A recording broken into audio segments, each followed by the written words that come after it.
আমাদের স্থানীয় যে মানবাধিকার সংগঠনগুলো আছে সেগুলো কথা ওনারা মানবেন না। ওনারা মানবেন হলো আন্তর্জাতিক যে মানবাধিকার সংস্থাগুলো আছে, যেমন হিউম্যান রাইটস ওয়াচ অথবা অ্যামনেস্টি ইন্টারন্যাশনাল, তাদের কথাটা ওনারা মানতে চাইবেন। ভাই, আল্লাহর কি রহমত, এই কথাটা বলবে এই কারণে, আল্লাহর কি রহমত, উনি এই কথাগুলি বলেছেন বুধবার দিন। বৃহস্পতিবার পরের দিন, মানে আজকেই হিউম্যান রাইটস ওয়াচ একটা রিপোর্ট প্রকাশ করেছে। হিউম্যান রাইটস ওয়াচ হলো যে আপনার নিউ ইয়র্ক ভিত্তিক একটা প্রতিষ্ঠান, যুক্তরাষ্ট্রের নিউ ইয়র্ক ভিত্তিক একটা মানবাধিকার সংস্থা, এই হিউম্যান রাইটস ওয়াচ। এই প্রতিষ্ঠানের নাম আমরা মোটামুটি জানি এই কারণে যে আওয়ামী লীগ আমলে এরা কিছুদিন পর পর, মানে এক নির্দিষ্ট সময় পর পর তারা দেশের মানবাধিকার পরিস্থিতি নিয়ে সারা দুনিয়াটা নিয়ে করতো। বাংলাদেশের মানবাধিকার পরিস্থিতি নিয়েও তারা নানা রকম রিপোর্ট প্রকাশ করত, এবং ওই রিপোর্ট প্রকাশিত হওয়ার পর অবধারিতভাবে এই হাসান মাহমুদ অথবা আপনার এই ওবায়দুল কাদের এবং হাসিনা সরকারের মন্ত্রীরা ধুয়ে ফেলাইতো যে এইগুলি বিএনপি জামাতের টাকা খাইয়া করছে, এগুলো বলতো হিউম্যান রাইটস ওয়াচকে, মানে তাদের পছন্দ হতো না। আমাদের গতকালকে শফিকুল আলম সাহেব বলছেন যে এদের দ্বারা, এরা যদি বলে তাহলে তারা মোটামুটি মানবেন। আচ্ছা, হিউম্যান রাইটস ওয়াচ আজকে যে রিপোর্টটা প্রকাশ করেছে সেখানে তারা কি বলেছে শুনেন।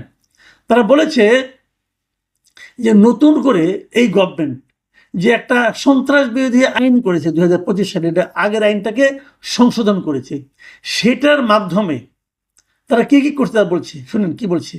তারা বলেছে যে সংশোধিত সন্ত্রাস বিরোধী কঠোর আইন ব্যবহার করে নতুন কর্তৃপক্ষ 2025 সালের 12 মে অন্তর্বর্তী সরকার সরকার আওয়ামী লীগকে সাময়িকভাবে নিষিদ্ধ, মানে কার্যক্রম নিষিদ্ধ করে। দলটির সমর্থনে যে কোনো সভা, প্রকাশনা ও অনলাইনে দেওয়া বক্তব্য এই নিষেধাজ্ঞার অন্তর্ভুক্ত। আওয়ামী লীগ নেতৃবৃন্দ শান্তিপূর্ণ অধিকার কর্মীদের গ্রেপ্তারে আইনটি ব্যবহার করা হচ্ছে, মানে এখনো হচ্ছে। তারপর নতুন যে আইনটা করেছে সন্ত্রাস বিরোধী আইন, এই আইনের মাধ্যমে এই আইনটাকে ব্যবহার করে এখন আওয়ামী লীগের নেতৃবৃন্দকেও গ্রেপ্তার করা হচ্ছে এবং শান্তিপূর্ণ অধিকার কর্মীদেরকেও গ্রেপ্তার করা হচ্ছে। এবং এই হিউম্যান রাইটস ওয়াচের যে এশিয়া অঞ্চলের যিনি উপপরিচালক আছেন মীনাক্ষী গাঙ্গুলি, উনি তখনও কিন্তু আগের আমলেও কিন্তু অনেক কথা বলতেন হাসিনা সরকারের বিরুদ্ধে। উনি এবার কি বলছেন শুনেন। উনি বলেছেন যে রাজনৈতিক প্রতিপক্ষকে কারাগারে পুরে দেওয়া হোক কিংবা শান্তিপূর্ণ মত প্রকাশে বাধা দেওয়া হোক, অন্তর্বর্তী সরকারের এমন কোনো পক্ষপাতমূলক আচরণ করা উচিত নয় যা শেখ হাসিনার সরকারের সময় বাংলাদেশের মানুষের সঙ্গে করা হয়েছে। মানে আগের সরকার যা যা করছে সেই কাজগুলো এই সরকার করছে বলে উনি মনে করছেন। উনি বলছেন এগুলি করা আপনাদের উচিত না, কারণ করলে পরে তাকে আপনাদের সরকারকে ওই সরকারের চেয়ে অন্যরকম ভাববে কিভাবে। হিউম্যান রাইটস ওয়াচে যে বিজ্ঞপ্তিটা দেওয়া হয়েছে সেখানে আরও বলা হয়েছে যে অন্তর্বর্তী সরকারের অধীনে হাজারো মানুষকে গ্রেপ্তার করা হয়েছে, যাদের অনেকের বিরুদ্ধেই শুধু সন্দেহের ভিত্তিতে হত্যার অভিযোগ আনা হয়েছে। অসংখ্য ব্যক্তিকে সন্ত্রাস বিরোধী আইনে আটক রাখা হয়েছে। আটক ব্যক্তিদের মধ্যে বেশ কয়েকজন অভিযোগ করেছেন চিকিৎসা সেবা থেকে বঞ্চিত করা সহ পুলিশ হেফাজতে তাদের সঙ্গে অনেক দুর্ব্যবহার করা হয়েছে। এ ধরনের অভিযোগ শেখ হাসিনার শাসন আমলের কথাই মনে করিয়ে দিচ্ছে। তার মানে হিউম্যান রাইটস ওয়াচের বিবেচনায় ডক্টর ইউনূসের সরকার আর আগের শেখ হাসিনা সরকারের মধ্যে তারা তেমন কোনো পার্থক্য পাচ্ছে না এই মানবাধিকার প্রসঙ্গে। কি বুঝবেন আপনারা তাহলে এখন?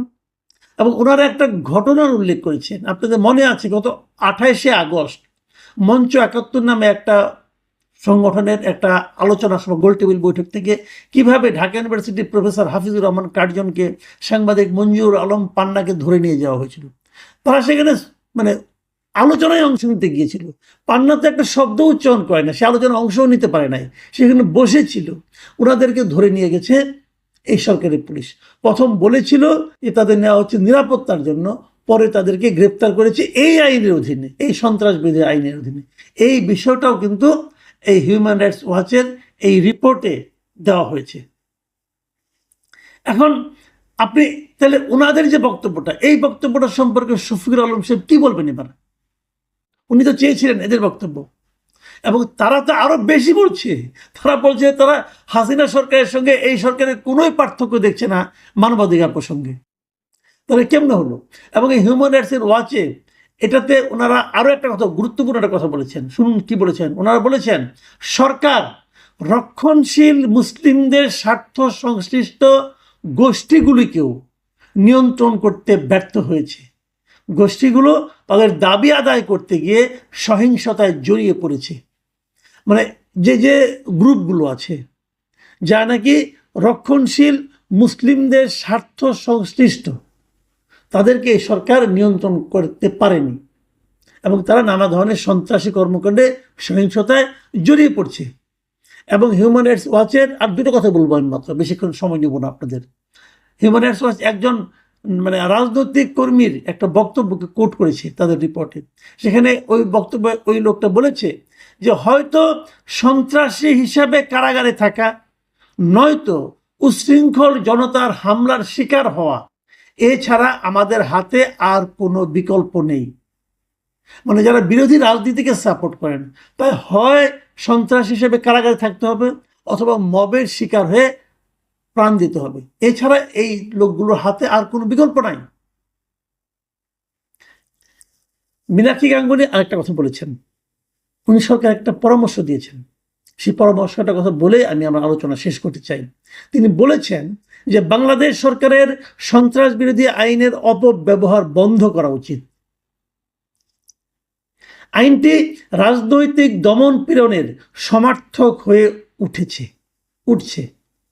এর পরিবর্তে অন্তর্বর্তী সরকারের নিরাপদ ও অংশগ্রহণমূলক নির্বাচনের পরিবেশ তৈরি করতে মনোযোগ দেওয়া উচিত। মানে তার পরামর্শটা হলো যে তারা যে সন্ত্রাস বিরোধী আইনটা চালাচ্ছে, এখন আইনটা প্রয়োগ করছে, এই আইনটা আসলে রাজনৈতিক দমন পীড়ন এর সমার্থক হয়ে গেছে। মানে এই আইনটা মানেই রাজনৈতিক দমন পীড়ন করা। আর তার পরামর্শ সরকার এখন উচিত হবে এইগুলি বাদ দিয়া নিরাপদ ও অংশগ্রহণমূলক নির্বাচনের পরিবেশ তৈরি করা। নিরাপদ হবে কিনা জানি না, অংশগ্রহণমূলক তো হচ্ছেই না। যেমন এই নির্বাচনে আপনারা তো আওয়ামী লীগকে বাইরে রাখছেন। দেখেন এখনো নির্বাচনের কিন্তু শিডিউল ঘোষণা হয় নাই। নির্বাচনে আওয়ামী লীগ অংশ নিতে পারবে কি পারবে না এটাও নিশ্চিত হয় নাই। কিন্তু যতটুকু যা করছে সরকার এখনই কিন্তু আন্তর্জাতিক মানবাধিকার সংস্থাগুলো মন্তব্য করছে যে এই নির্বাচন অংশগ্রহণমূলক হচ্ছে না। যখন নির্বাচনটা হয়ে যাবে তখন সবাই বলবে ডক্টর ইউনূস আসলে এগুলি কি করছেন, ডক্টর ইউনূস আমাদের দেশের ইমেজকে কোথায় নিয়ে যাচ্ছেন।